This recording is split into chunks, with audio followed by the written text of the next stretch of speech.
Esse homem podia comprar qualquer obra de arte do mundo, mas travou quando uma menina de 7 anos lhe entregou um pedaço de papel amassado. Nosso personagem principal se chamava Arthur Valente. E vejam bem, o sobrenome não era à toa. Arthur era um gigante no mundo dos negócios, CEO de um conglomerado que mexia com tudo, de tecnologia a imóveis. Mas fora do escritório, a paixão dele, o único vício caro que ele se permitia, era colecionar arte. Não arte qualquer, arte de museu.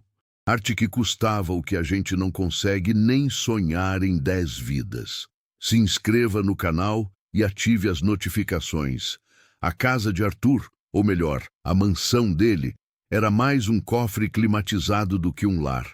Ficava numa colina, isolada, com seguranças que pareciam tirados de um filme de ação. E o coração daquela fortaleza era a galeria pessoal, um espaço subterrâneo, construído com mármore italiano e luzes calibradas para não estragar a tinta de nenhum mestre antigo. Naquela manhã em particular, Arthur estava de frente para a sua mais nova aquisição, um quadro de um pintor modernista famoso, que tinha custado, só para vocês terem uma ideia, 40 milhões de dólares. 40 milhões. Ele estava ali, parado, de braços cruzados, vestindo um hobby de seda que parecia ter o preço de um carro popular. Ao lado dele estava o Dr. Elias, o curador particular de Arthur. Um homem magro, de óculos na ponta do nariz, que falava sobre a arte como se estivesse lendo um manual de instruções. A luz incide perfeitamente no azul cobalto, Sr. Valente. A técnica do mestre aqui demonstra uma transição crucial no período pós-guerra. O investimento é sem dúvida sólido, uma peça que valorizará no mínimo 15% nos próximos 2 anos. Arthur não estava ouvindo a parte da técnica, ele estava ouvindo a parte do 15% de valorização. Para ele, arte era isso, status e investimento. Ele comprava pedaços de história que garantiam que seu nome estivesse sempre nas listas certas, nos jantares certos, nas manchetes que importavam. Ele tinha um Picasso no corredor, um Monet na sala de jantar e um Rodin na biblioteca. Ele tinha tudo que o dinheiro podia comprar, menos, talvez, o prazer de verdade. Pensem comigo. Arthur nunca tinha comprado uma tela porque a cor o fazia sentir saudade ou porque o traço o lembrava de um sonho. Não. Ele comprava porque o nome do artista era pesado e a procedência era limpa. O sentimento, se existia, era secundário. O primário era o recibo. Ele deu um aceno seco para o Dr. Elias, que entendeu o recado. A obra estava aprovada. O cheque já tinha sido compensado, e agora o quadro era dele. Mais um troféu na sua parede de conquistas. Mantenha a umidade em 55%, Elias, e reforce a segurança do perímetro leste. Não quero surpresas. Como desejar, Sr. Valente. Arthur se virou, deixando o Dr. Elias sozinho na galeria fria.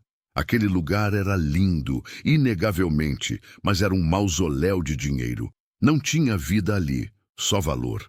Ele subiu as escadas de volta para a luz do dia.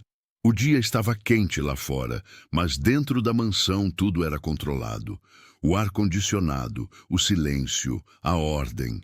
Arthur gostava de ordem. Ele caminhou pela sala de estar, imensa, com janelas do chão ao teto que davam para os jardins. Eram jardins que rivalizavam com parques botânicos de tão grandes e bem cuidados. E quem cuidava de tudo aquilo era seu Benício. Seu Benício era o jardineiro mais antigo da propriedade. Um senhor de uns 70 e poucos anos, com a pele curtida pelo sol e mãos que pareciam raízes de árvore.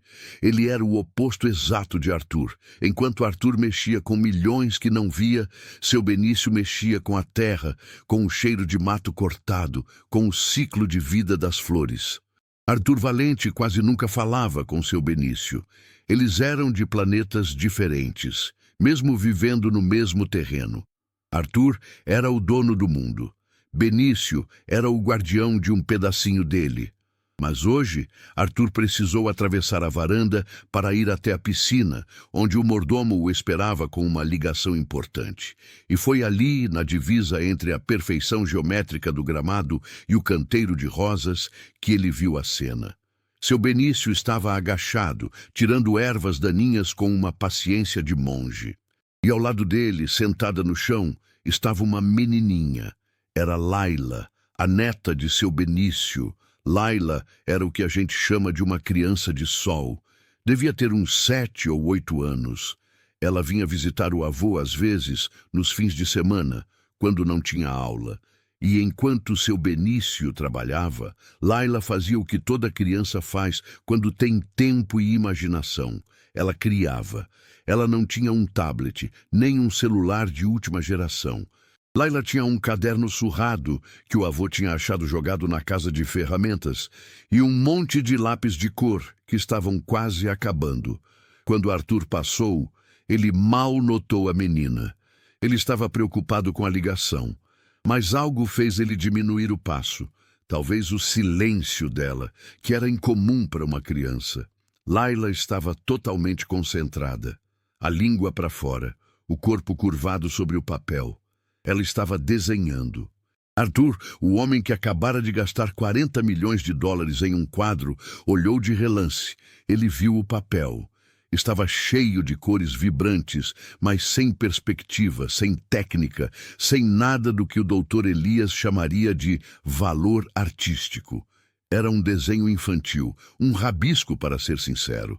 Laila estava desenhando o jardim, não o jardim perfeito, podado e sem alma que Arthur via. Ela estava desenhando o jardim como se ele estivesse vivo. Tinha flores azuis, que não existiam na vida real, um sol laranja gigante e um boneco palito que era, presumivelmente, o seu Benício, com um chapéu de palha enorme. Seu Benício, percebendo a presença do patrão, levantou-se rapidamente, tirando o boné da cabeça, meio sem jeito. Bom dia, senhor Valente. Desculpe a neta, ela está aqui só quietinha, não está incomodando o serviço. Arthur olhou o velho. Depois olhou a menina. Laila, assustada, escondeu o caderno atrás das costas. Não está incomodando, Benício, disse Arthur, com a voz que usava para despachar subordinados. Fria e rápida.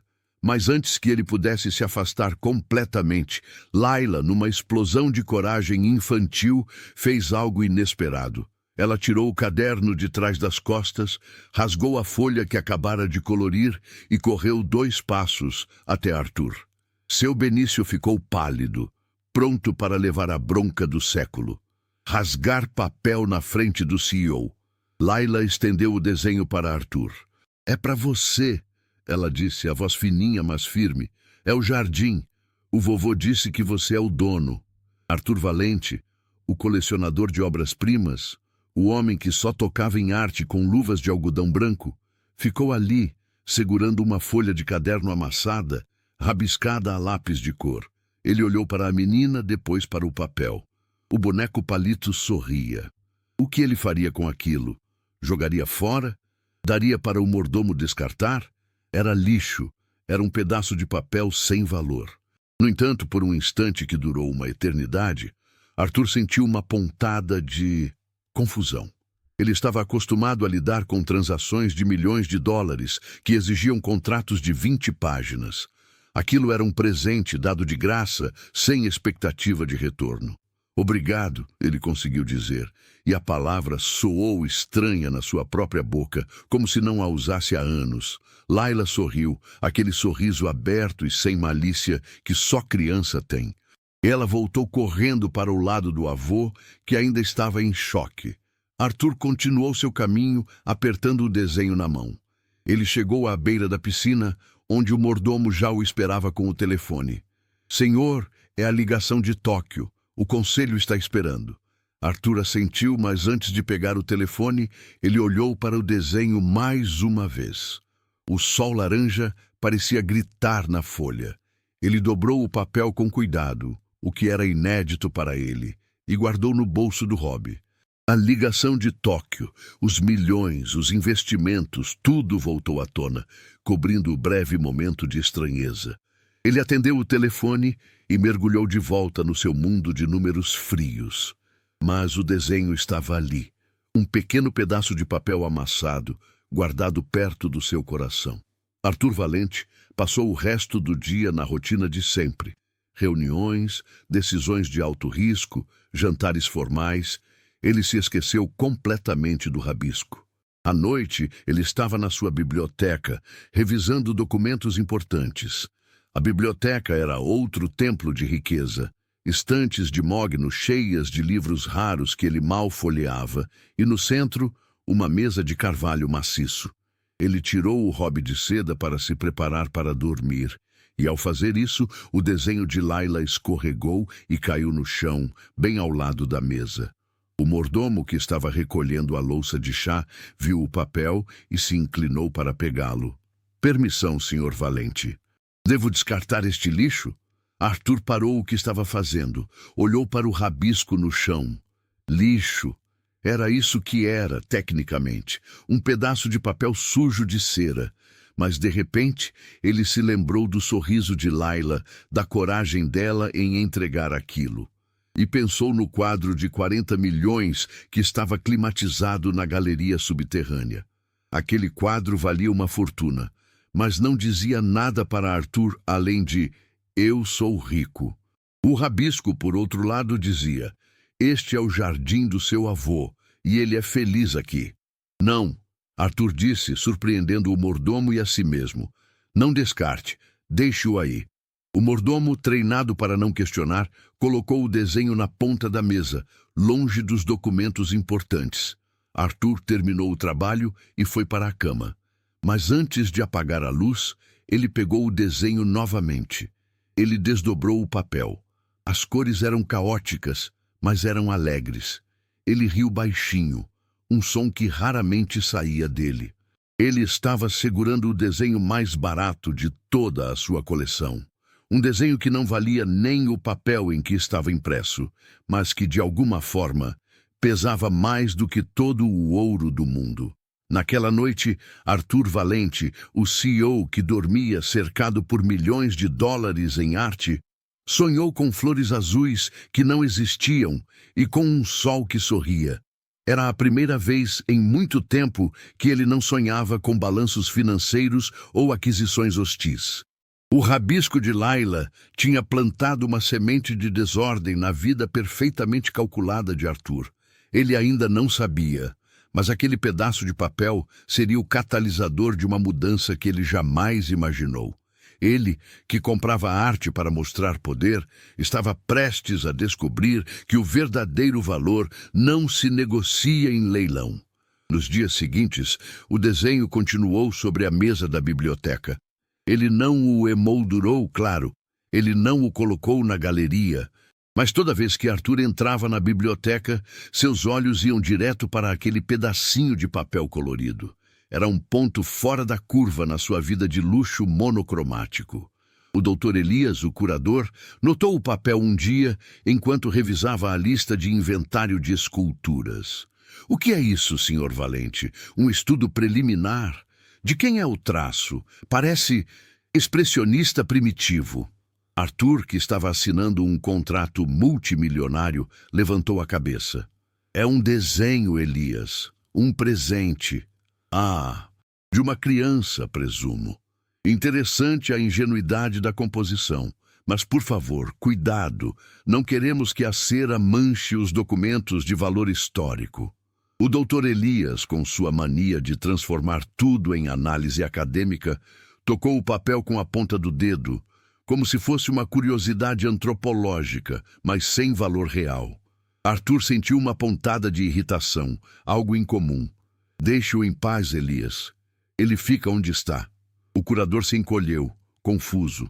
O patrão nunca se apegava a ninharias. Arthur Valente começou a perceber que, estranhamente, ele protegia aquele desenho. Não era por medo de perder o valor, pois não tinha, mas por medo de perder a sensação que ele trazia. Era a única coisa ali que não vinha com um preço atrelado.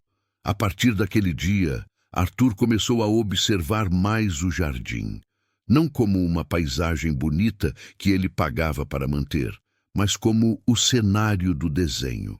Ele procurava o sol laranja e as flores azuis. Claro, ele não as achava. Mas ele começou a notar o trabalho de seu Benício. Ele via o velho jardineiro, curvado sob o sol, cuidando de cada folha, de cada flor, com um carinho que Arthur nunca tinha dedicado a nenhuma de suas aquisições milionárias. Ele percebeu que seu Benício não estava apenas mantendo o jardim. Ele estava conversando com ele. Essa nova perspectiva era perigosa para Arthur. Ele era um homem de concreto, de números. A poesia da vida simples não fazia parte do seu plano de negócios. Mas o rabisco, aquela pequena janela para um mundo que ele ignorava, estava forçando a porta. Ele precisava entender por que um pedacinho de papel sujo mexia mais com ele do que o Picasso pendurado na parede. E para entender, ele precisava se aproximar de onde aquele desenho tinha nascido. O mundo simples, mas colorido, da neta do jardineiro. O CEO colecionador estava prestes a fazer algo que nunca havia feito em sua vida adulta: procurar a felicidade em algo que não podia ser comprado, vendido ou assegurado. E tudo começou com um boneco palito sorrindo. O palco estava montado. O milionário estava prestes a ser confrontado com a verdadeira riqueza. Arthur Valente não conseguia tirar aquele desenho da cabeça. Parecia bobo, mas era a verdade. Ele, que tinha a mente ocupada com fusões de empresas e o valor de mercado de países inteiros, estava ruminando sobre um sol laranja e um boneco palito. O desenho não estava mais jogado na ponta da mesa. Arthur, numa atitude que parecia totalmente fora do seu personagem, tinha mandado o mordomo colocar o rabisco em uma pasta de couro fina, daquelas que ele usava para guardar contratos com cláusulas secretas. Claro, ele não podia emoldurá-lo e pendurá-lo ao lado do Monet, mas também não podia deixá-lo vulnerável. Ele se pegava, no meio de uma videoconferência com Xangai, olhando para a pasta, pensando no que faria com aquilo. A mudança em Arthur era sutil, mas para quem convivia com ele, era quase um terremoto. Ele começou a ter a mania de caminhar pelo jardim sem pressa. Antes, quando Arthur saía, ele ia do carro blindado para a porta da mansão, sem sequer olhar para as flores. Agora, ele andava devagar, observando a grama, os canteiros. Ele estava procurando as flores azuis que Laila tinha inventado. Ele estava, de certa forma, procurando o mundo de Laila. Um dia, ele estava no escritório, tentando se concentrar nos relatórios trimestrais, quando a imagem de seu Benício, agachado na terra, veio à sua mente. Arthur sentiu uma necessidade estranha de ir lá fora, não para dar ordens, mas para entender.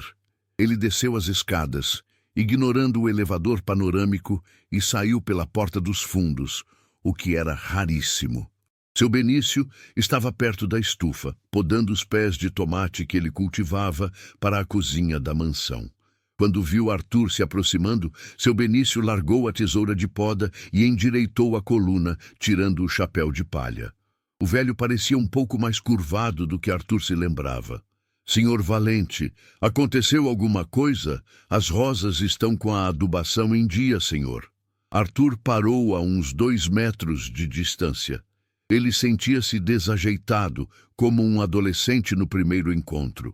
Ele não sabia como começar uma conversa que não envolvesse lucro ou prejuízo. Não, Benício, o jardim está impecável como sempre, Arthur disse, e a frase soou ensaiada. Ele pigarreou. Eu queria perguntar sobre a sua neta. Seu Benício piscou surpreso. O patrão nunca tinha demonstrado interesse em sua vida pessoal, quanto mais em Laila. Laila? Ela está bem, senhor. Foi embora ontem à tarde. Volta no próximo fim de semana, se o senhor permitir. Claro que permito. Ela gosta de desenhar, não é? Arthur tentou soar casual, como se estivesse perguntando sobre o clima. Ah, gosta demais, senhor Valente. Ela passa o dia rabiscando.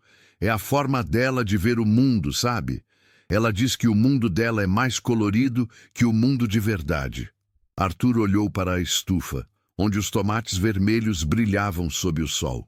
O mundo real era vermelho, verde e marrom. O mundo de Laila tinha sol laranja e flores azuis. Os materiais dela... Eu vi que ela usa lápis de cera. São velhos, eu notei. Arthur foi direto ao ponto.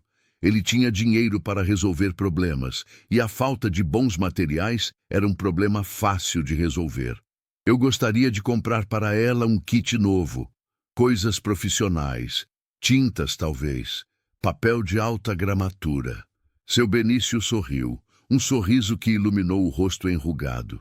O senhor é muito gentil, senhor Valente, mas Laila não liga muito para isso não. Ela diz que os lápis velhos dela, esses que a gente achou na caixa de ferramentas, são os melhores. Ela diz que eles têm memória. Memória. Arthur não entendia. Ele comprava arte nova, arte limpa, arte com procedência garantida.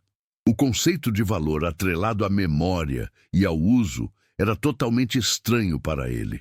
Mas os novos teriam cores mais vivas, seriam melhores para o traço, insistiu Arthur, sentindo que sua lógica de mercado estava sendo desafiada por uma criança de 7 anos.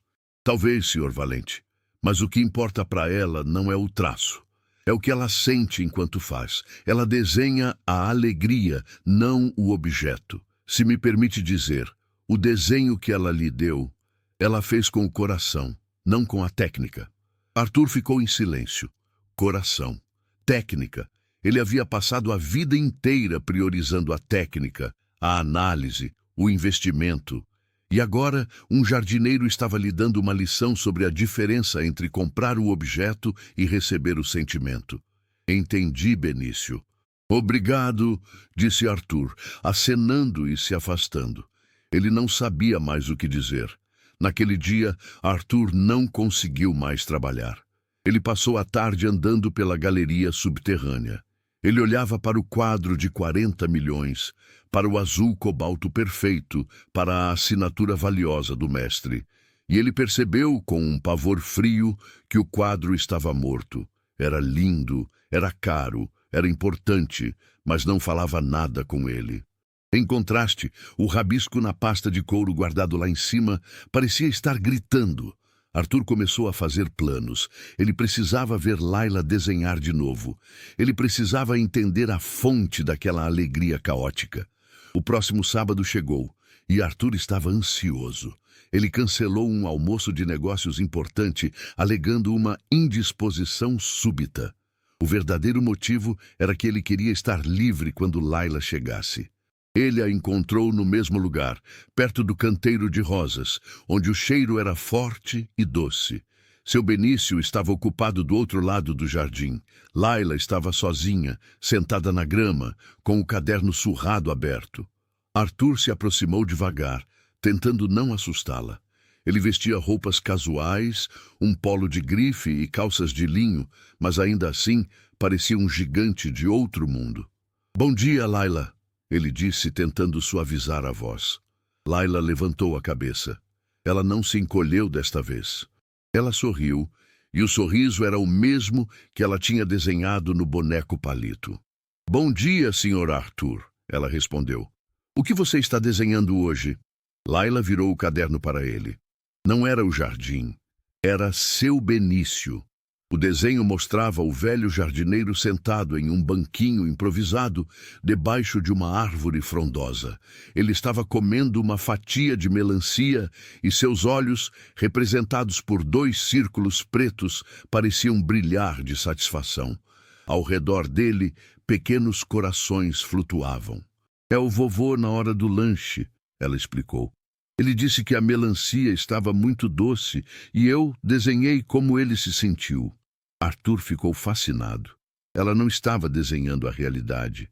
Ela estava desenhando a emoção. "Por que os corações?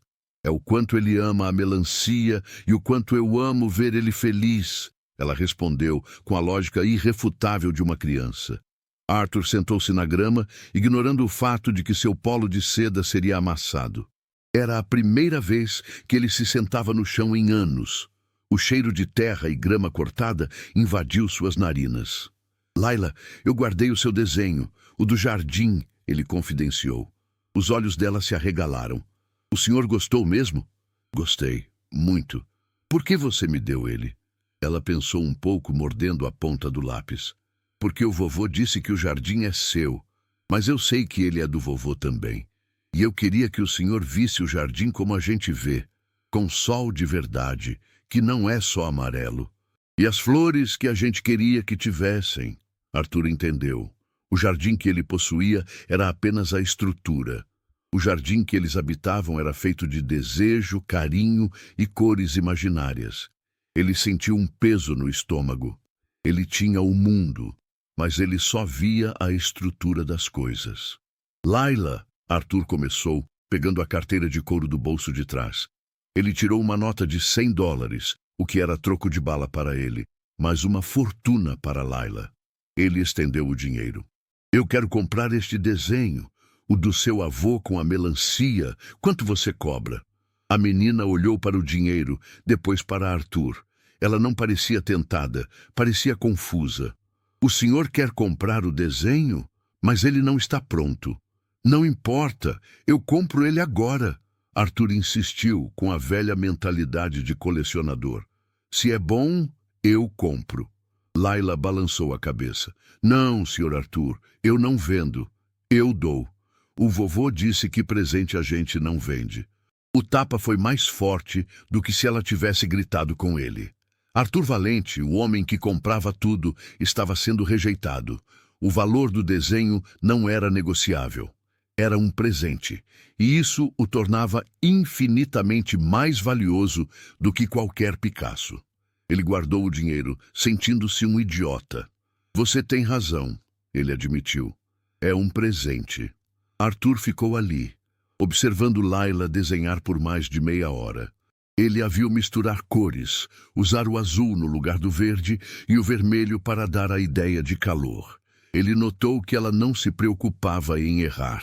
Se o traço saía torto, ela o transformava em um galho de árvore. Era a liberdade que a arte de milhões jamais lhe daria. A arte dele era perfeita, imutável. A arte de Layla era viva, mutável. Quando seu Benício se aproximou, o sol já estava mais baixo. Layla, hora de ir, chamou o velho. A menina se levantou, limpando a grama das calças. Ela olhou para Arthur, que ainda estava sentado, pensativo. O senhor quer um presente de despedida? Ela perguntou. Arthur sorriu pela primeira vez naquele dia, um sorriso sincero que chegava aos olhos. Eu adoraria, Layla. Ela não rasgou a folha. Ela pegou um lápis de cor azul e desenhou um círculo pequeno na palma da mão de Arthur. É uma flor azul. Para o senhor lembrar que ela existe, mesmo que a gente não veja ela aqui, ela disse, e saiu correndo para o avô. Arthur ficou olhando para a flor azul rabiscada na sua pele. Ele tinha um pedaço de arte que não podia ser guardado em um cofre, que seria apagado com a próxima lavagem de mãos, mas que, naquele momento, era a coisa mais preciosa que ele possuía. Naquela noite, Arthur Valente não jantou na sala de jantar com o Monet. Ele comeu um sanduíche simples na biblioteca, olhando para a flor azul na sua mão. Ele decidiu que precisava fazer uma mudança drástica. O desenho de Layla e agora a flor na sua mão eram um convite para sair da prisão de ouro que ele mesmo havia construído. A primeira coisa que ele fez na manhã de segunda-feira foi ligar para o Dr. Elias. Elias, eu tenho uma missão para você, Arthur disse, a voz firme, mas diferente. Sim, senhor Valente. O senhor quer catalogar a nova aquisição? Não. Quero que você tire o Monet da sala de jantar e o Picasso do corredor. Tire todos. Quero que a galeria seja fechada temporariamente. O Dr. Elias quase deixou os óculos caírem. Fechada? Senhor Valente, estamos falando de centenas de milhões de dólares em ativos. O senhor está vendendo? Não estou vendendo, estou guardando. Quero a mansão vazia, quero as paredes brancas. Preciso de espaço para respirar, Elias. E vou começar a priorizar as aquisições de arte que não têm preço. O curador pensou que o patrão tinha enlouquecido. Mas as paredes brancas? O que o senhor vai colocar no lugar do Monet? Arthur deu uma risada baixa, mas determinada. No lugar do Monet, eu vou colocar o desenho de Laila. Vou emoldurá-lo, Elias, e você vai supervisionar a moldura. Quero que seja uma moldura simples, mas digna. Elias, o homem que só respirava valor de mercado, estava em pânico. Colocar um rabisco infantil com lápis de cera em uma moldura de museu no lugar de um Monet era uma heresia. Senhor Valente, isso é um risco de imagem. Os colecionadores vão rir. Deixe-os rir, Elias. Eu não compro mais para eles. Eu compro para mim. E agora eu sei que o que eu preciso não está à venda. A ordem foi dada.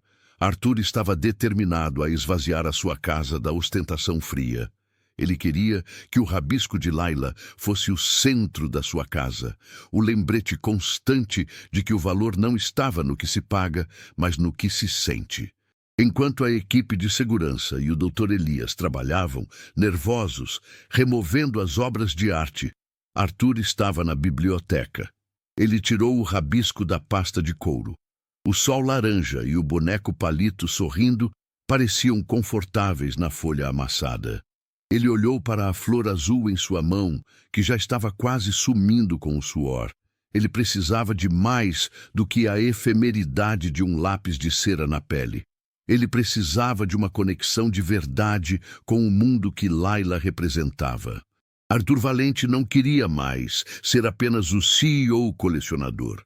Ele queria ser o homem que aprendia a enxergar a vida em cores que não estavam no catálogo. E para isso, ele sabia o que tinha que fazer.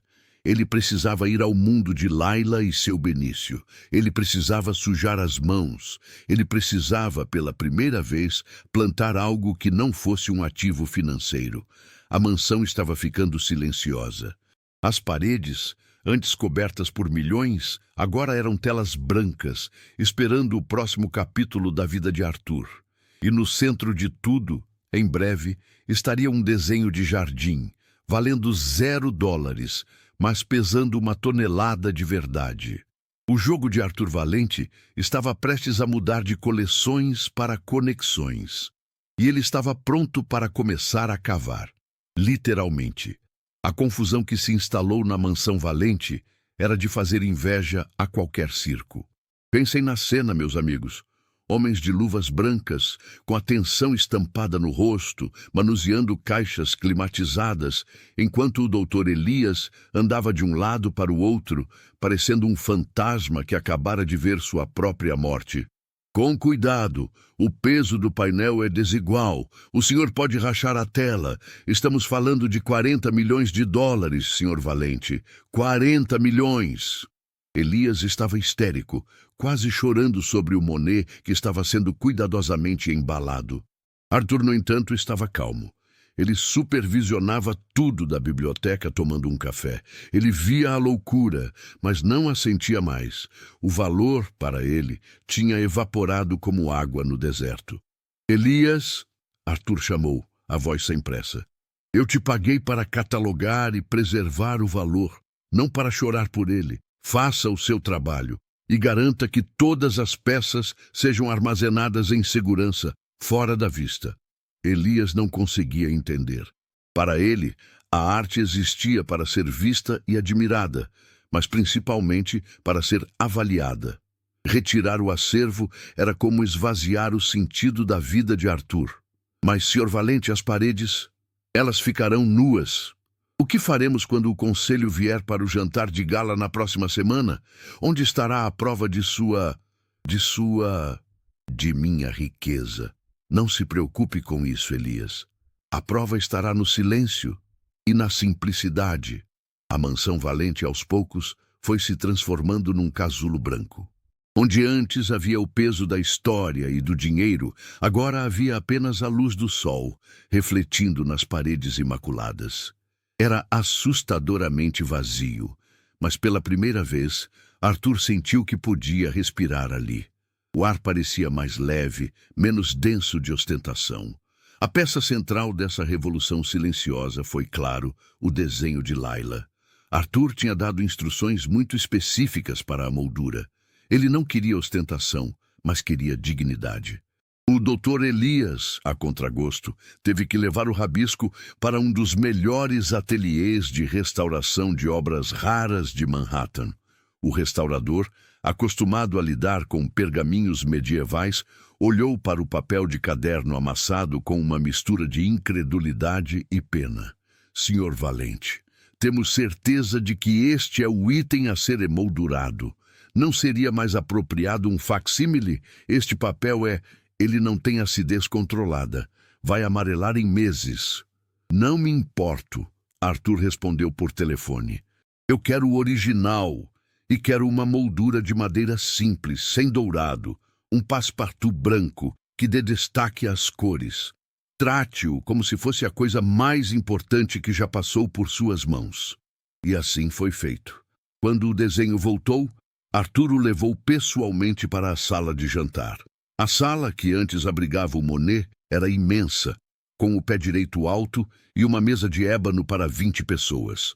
No centro da parede principal, onde o azul cobalto do Monet costumava dominar, agora jazia o rabisco.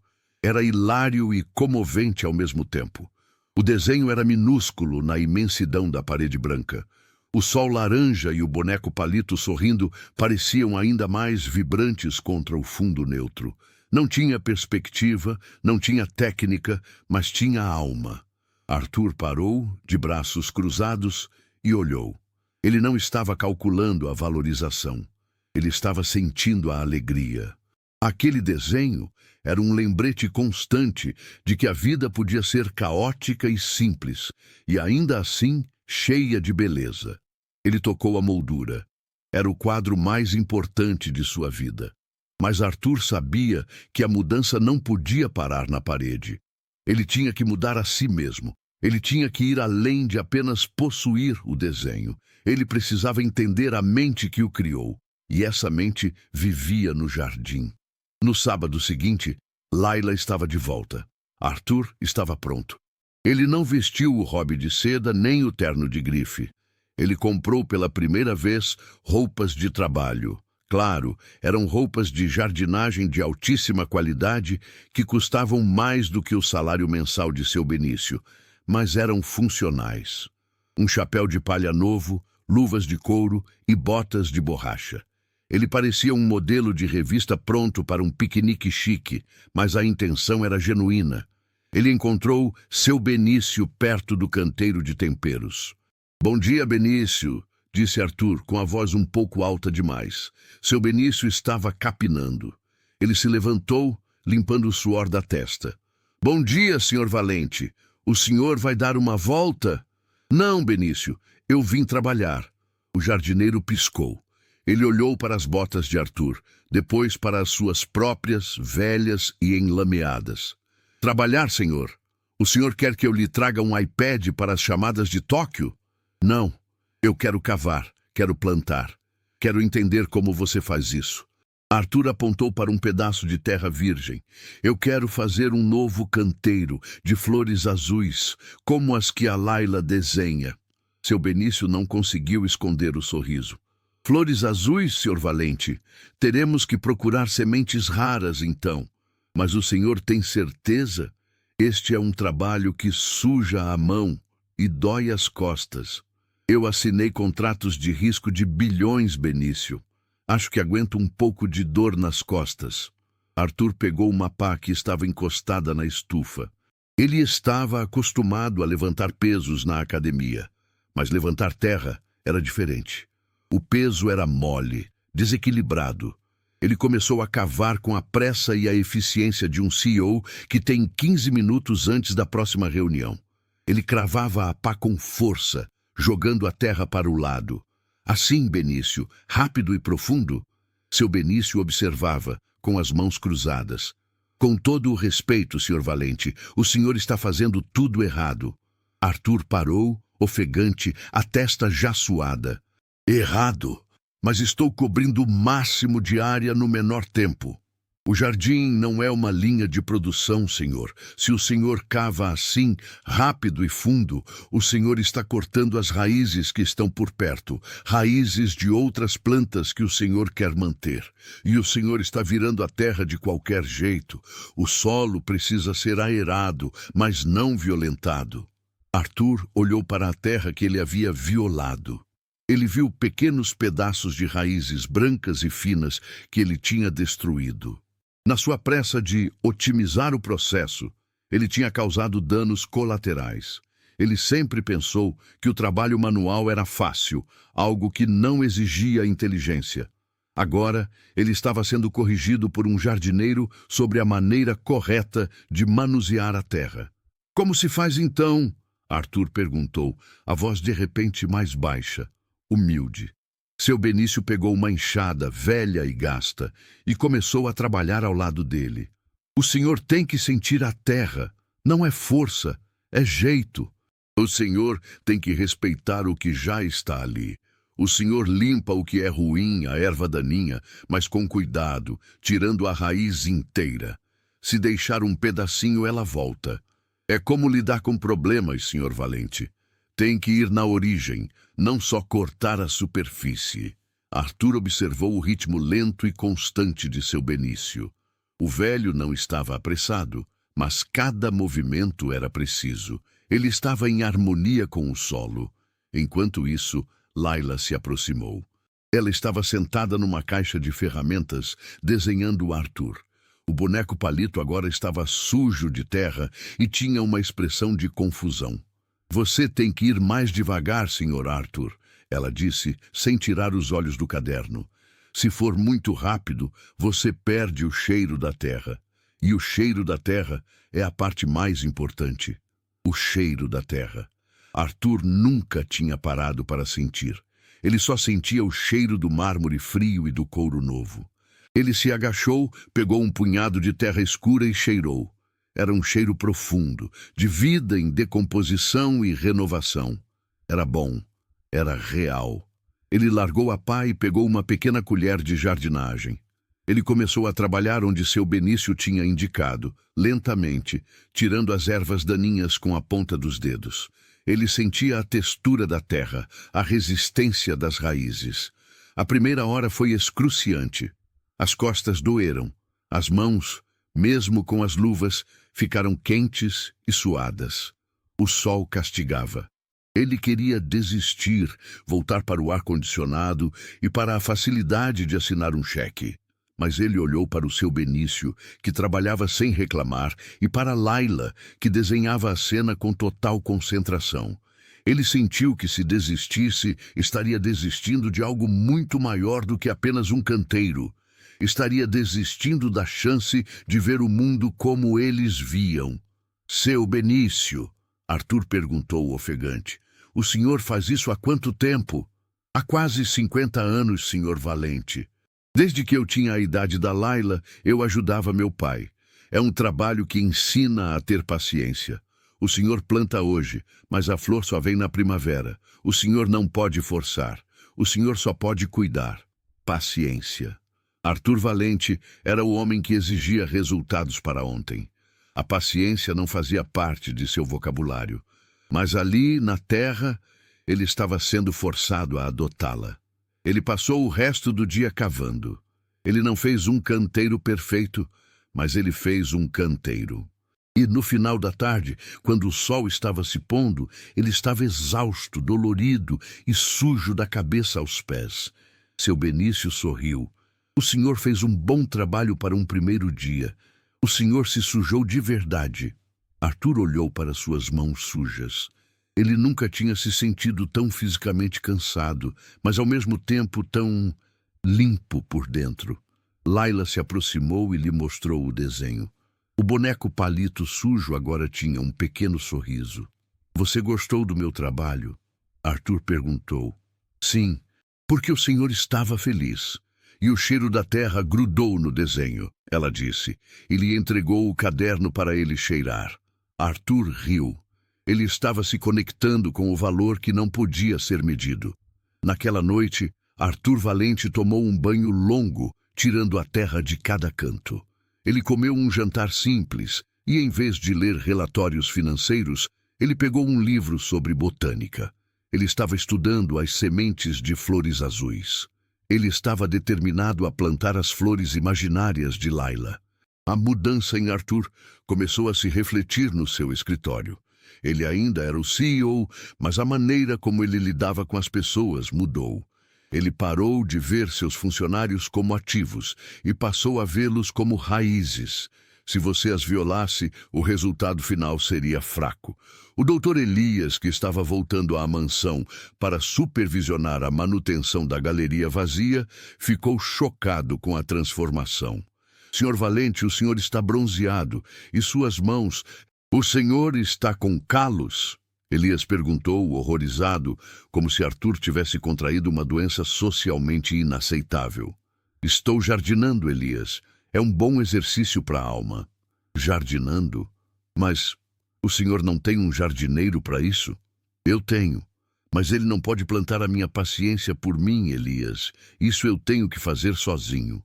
O curador, que via o mundo em termos de coleções finitas e valor monetário, não conseguia entender. Ele viu o desenho de Laila na sala de jantar e balançou a cabeça derrotado. Senhor, eu entendo a necessidade de uma pausa, mas o senhor está perdendo o timing do mercado.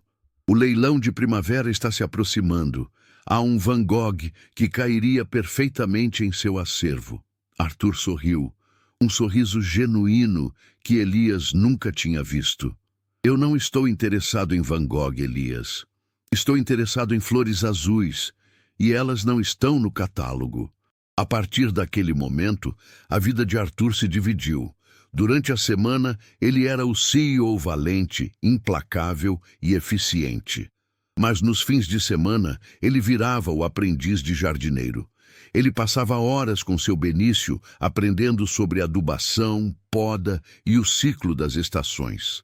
Ele descobriu que a jardinagem era tão complexa quanto a gestão de um conglomerado, mas as recompensas eram diferentes. No escritório, a recompensa era o zero no balanço. No jardim, a recompensa era a vida que ele ajudava a criar. Laila se tornou sua pequena mentora filosófica. Ela não o ensinava sobre técnicas, mas sobre o olhar.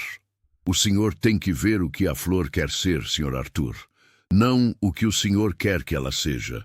Ela lhe disse um dia, enquanto ele tentava forçar um galho a crescer na direção que ele achava mais estética. Arthur percebeu que ele passara a vida inteira forçando as coisas, forçando resultados, forçando negócios, forçando a arte a ser um investimento. Ele nunca tinha parado para ver o que as coisas queriam ser. Ele começou a aplicar a lição de Laila no seu trabalho. Em vez de impor soluções, ele começou a ouvir seus gerentes, a dar espaço para o crescimento natural das ideias. E, surpreendentemente, a empresa começou a prosperar de uma maneira mais orgânica e sustentável. Mas o grande teste de Arthur estava por vir. Ele tinha encomendado as sementes raras de flores azuis, aquelas que existiam, mas eram difíceis de cultivar. E ele estava prestes a plantá-las no canteiro que ele tinha cavado com tanto esforço. Era um domingo de sol. Arthur, seu Benício e Laila estavam reunidos. As sementes azuis eram minúsculas, quase invisíveis. O senhor precisa tratar estas sementes como se fossem a coisa mais valiosa do mundo, senhor Arthur. Seu Benício instruiu. Porque elas são a promessa. Arthur, com as mãos firmes, mas cuidadosas, abriu pequenos buracos na terra macia. Ele depositou cada semente com a precisão que usava para assinar documentos de milhões. Ele não estava plantando flores, estava plantando esperança. Laila estava ao lado dele com um pote de água. O senhor tem que dizer uma coisa bonita para elas, Sr. Arthur, ela sussurrou, para elas saberem que são amadas. Arthur ficou em silêncio. Dizer algo bonito para as sementes? Ele nunca tinha falado com nada que não pudesse lhe dar um retorno financeiro. Ele olhou para a terra, para as sementes minúsculas, e pensou no desenho de Laila, no sol laranja, no boneco palito. Eu prometo a vocês, Arthur disse, a voz rouca pela emoção, que eu vou cuidar de vocês. E eu prometo que vou aprender a esperar. Layla sorriu e derramou a água no canteiro. Naquele momento, Arthur Valente entendeu que o valor de um objeto não estava no seu preço de mercado, mas na conexão emocional que ele criava. O rabisco de Layla, que não valia nada em dinheiro, tinha plantado mais vida na sua alma do que 40 milhões de dólares em arte. Ele ainda era um CEO, ainda era milionário, mas agora ele era um colecionador de momentos, de paciência e de cores inventadas. O desafio agora não era comprar o próximo Picasso, mas esperar. Esperar que as sementes azuis que ele plantou com as próprias mãos decidissem, no tempo delas, florescer. E essa espera, Arthur percebeu, seria o seu maior investimento. Ele estava pronto para a primavera. E estava pronto para a próxima lição de Layla. O milionário estava finalmente trocando o cofre pela estufa, e a vida dele nunca mais seria a mesma. A espera, meus amigos, é o teste final de quem está acostumado a ter tudo no estalar de dedos. E para Arthur Valente, o CEO que comprava o tempo de todo mundo, esperar que aquelas minúsculas sementes azuis se transformassem em vida foi uma tortura e, ao mesmo tempo, a maior lição de sua vida. Ele havia plantado a promessa, mas a promessa exigia paciência. Nos dias que se seguiram, Arthur desenvolveu uma rotina que faria seus diretores infartarem. Ele acordava de madrugada, colocava suas botas caras de jardinagem e ia direto para o canteiro. Ele se ajoelhava na terra, cheirava o solo e procurava por qualquer sinal de verde. Seu Benício o observava de longe, balançando a cabeça com carinho e um pouco de ironia. Não adianta espiar a semente, senhor Valente, Benício disse um dia, enquanto Arthur quase desenterrava uma delas para ver se estava funcionando. Ela não vai brotar mais rápido se o senhor a encarar. A natureza tem seu tempo, o senhor tem que confiar nela. Confiança, paciência. Eram virtudes que Arthur só aplicava em fundos de investimento de longo prazo, onde o risco era calculado. Aqui, o risco era emocional. Ele tinha investido seu coração naquele canteiro. A mansão, enquanto isso, vivia seu próprio drama. O Dr. Elias estava à beira de um colapso nervoso. Ele tinha emoldurado o desenho de Layla como ordenado e o pendurado na sala de jantar. O rabisco, com sua moldura digna, parecia um ponto de exclamação de rebeldia no meio daquela imensidão branca. O grande teste veio na semana seguinte, com o jantar anual do Conselho. Era um evento onde os maiores nomes do mercado financeiro e os colecionadores de arte mais poderosos do mundo se reuniam para fazer negócios e, claro, ostentar. Arthur sabia que seria um massacre social. Os convidados começaram a chegar, todos em seus trajes de gala, prontos para admirar a nova aquisição de 40 milhões. Eles paravam na entrada, esperando ver o Picasso no corredor, mas só viam paredes brancas. Arthur, meu caro, onde está o Monet? Onde está o modernista que você comprou no último leilão? Perguntou Lord Harrington, um magnata inglês, com um tom de voz que sugeria que Arthur tinha escondido os bens. Estão guardados, Lord Harrington, Arthur respondeu, com uma calma que ele havia aprendido no jardim. Eu decidi que precisava de um ambiente mais reflexivo. O choque aumentou quando os convidados foram direcionados para a sala de jantar. A sala estava iluminada por lustres de cristal, a mesa de ébano brilhava e a comida era de um chefe Michelin. Mas no centro da parede, onde deveria estar a obra-prima que validava a riqueza de Arthur, estava o desenho de Layla. O silêncio foi ensurdecedor. O Dr. Elias, pálido, tentou intervir sussurrando. É uma peça de arte conceitual, uma performance de desapego, senhores. Uma crítica ao mercado de valorização. Mas Arthur o interrompeu levantando a mão. Ele não precisava de desculpas intelectuais. Não, Elias, não é uma crítica. É um desenho, Arthur disse, olhando diretamente para os seus convidados. É um presente de uma menina de 7 anos. O sol laranja e as flores azuis que ela imaginou. Lord Harrington ajustou o monóculo, parecendo ofendido. Você está brincando conosco, Arthur? Você esvaziou a sua galeria para pendurar um rabisco de criança? Isso não vale nem o papel. Arthur pegou sua taça de água e olhou para o desenho. Ele se lembrou do sorriso de Layla quando ela o entregou. Você está certo, Lord Harrington. Não vale nada no seu mercado. Não tem zeros no preço. Mas esta é a única peça na casa que não está aqui porque eu a comprei. Está aqui porque ela me foi dada com o coração. E ela me faz sentir algo que nenhum dos seus Picassos jamais conseguiu. Alegria simples. Para mim, este desenho é inestimável. Aquelas palavras, ditas na frente dos homens mais gananciosos do planeta, foram o seu manifesto. Arthur não estava mais jogando o jogo deles. Ele tinha trocado o valor de mercado pelo valor da alma. O jantar foi estranho. Alguns riram de Arthur, achando que ele estava passando por uma crise de meia-idade excêntrica. Outros ficaram intrigados, mas ninguém ousou perguntar sobre o preço do desenho. Pela primeira vez, Arthur tinha algo que eles não podiam comprar ou entender. O tempo continuou a passar, lento como a vida no jardim. Arthur continuou a cuidar do canteiro das flores azuis. Ele regava, protegia do vento e conversava com a terra. A jardinagem se tornou sua meditação. Ele aprendeu que no jardim não se pode mentir ou apressar. E então, meses depois, no início da primavera, aconteceu. Arthur estava no escritório, preparando-se para uma teleconferência crucial que definiria o futuro de uma de suas subsidiárias europeias. Ele estava concentrado, de volta ao modo CEO, quando ouviu uma batida na porta. Era Layla.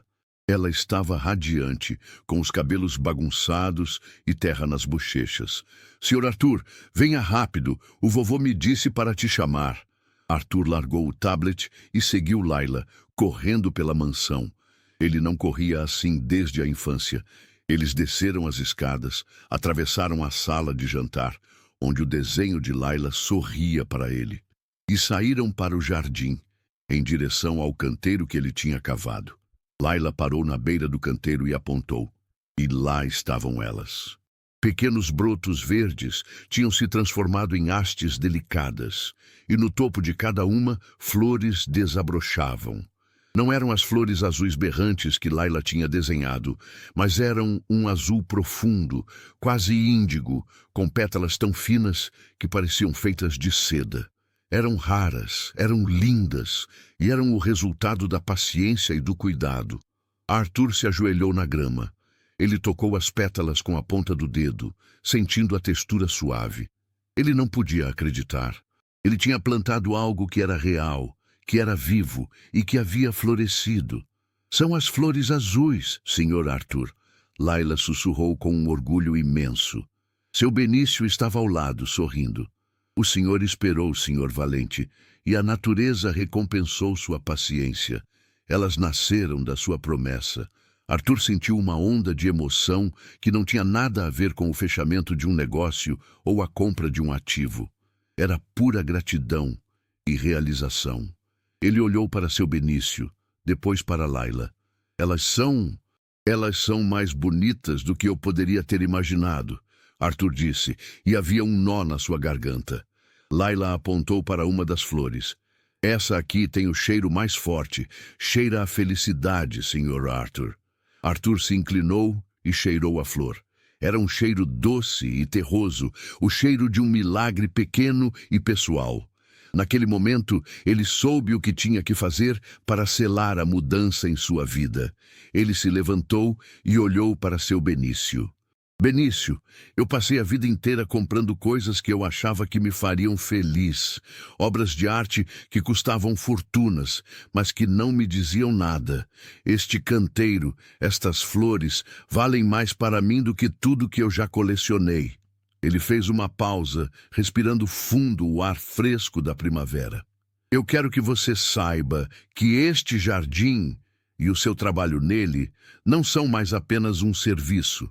Eu quero que você se torne meu sócio, não no conglomerado, mas na terra. Eu quero que você e Laila vivam aqui, nesta propriedade, não como empregados, mas como guardiões. Quero que você me ensine tudo que eu ainda não sei sobre o que realmente importa. E quero que Laila continue a me dar presentes que não posso comprar. Seu Benício, com os olhos marejados, tirou o chapéu. Senhor Valente, o senhor não precisa nos dar nada. O senhor já nos deu o maior presente, o seu tempo e o seu respeito. Eu preciso, Benício. Arthur insistiu. Porque eu preciso do jardim. Eu preciso de vocês. Vocês são a minha conexão com a realidade que eu estava perdendo. Laila correu e abraçou as pernas de Arthur, sujando suas calças de linho. E ele não se importou nem um pouco. Ele a abraçou de volta, sentindo a terra e o sol. A vida de Arthur Valente se redefiniu naquele dia. Ele continuou sendo o CEO, mas sua prioridade mudou. Ele viajava menos e, quando voltava, ia direto para o jardim. Ele não comprava mais arte para ostentar. Ele só comprava materiais de arte para Laila, que ela aceitava com alegria, embora ainda preferisse os lápis velhos com memória. O Dr. Elias, eventualmente, aceitou a nova realidade. Ele foi rebaixado de curador de arte milionária para curador de sementes raras e protetor do rabisco inestimável. A galeria subterrânea de Arthur permaneceu vazia. Um cofre de silêncio, um lembrete do que o dinheiro podia comprar, mas não entregar.